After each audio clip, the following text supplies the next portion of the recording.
Hey everybody, welcome to another episode of Bubblegum Reviews. My name is Steve and today we're going to be reviewing The Power of One. So, just by the cover and kind of reading up on this movie, I had really this movie didn't really interest me at all whatsoever, but I've listened to the complete soundtrack of this movie and it's awesome. Hans Zimmer does the soundtrack, Hans Zimmer is kind of hit and miss with me, more miss than hit in my opinion, but this one is great.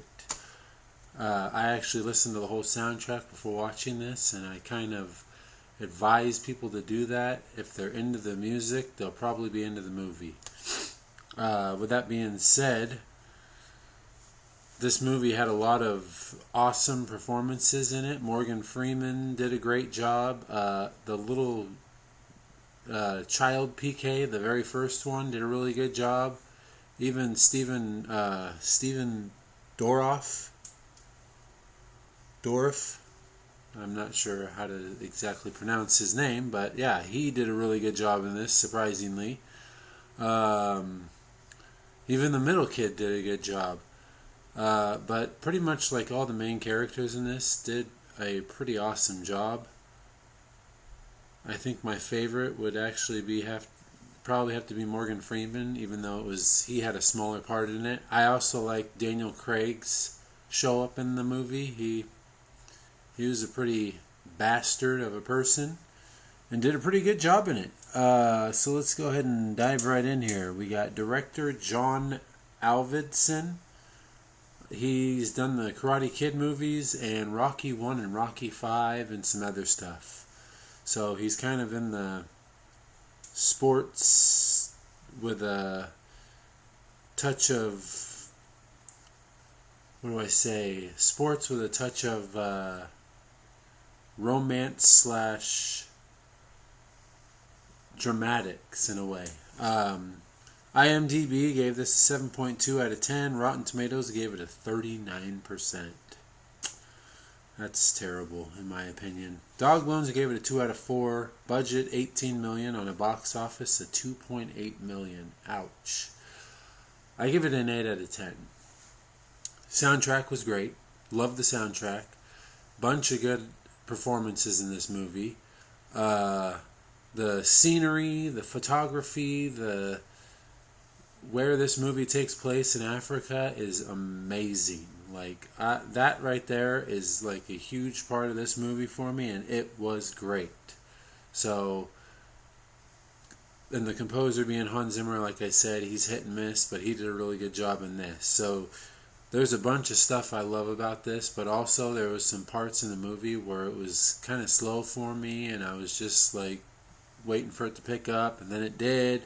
So, and also, this is not a kid's movie in any way. This movie, as soon as you start into it, it gets into it. You're just like, whoa, what? So it's a pretty intense movie, but it's really good. It's a very good movie. Yeah, I thought that one might have won awards, but it doesn't look like it. So the interesting fact on this one is Ethan Hawke and Sean Astin were both considered for PK. Obviously the Stephen Dorff role, the older version, which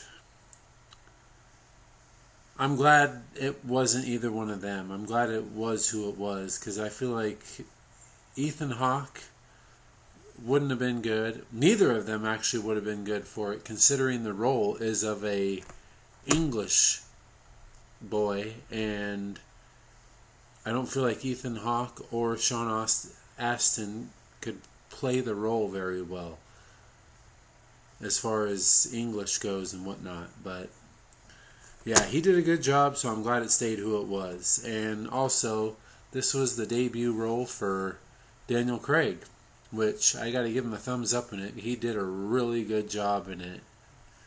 He also makes you really hate him in this role, but he did a good job.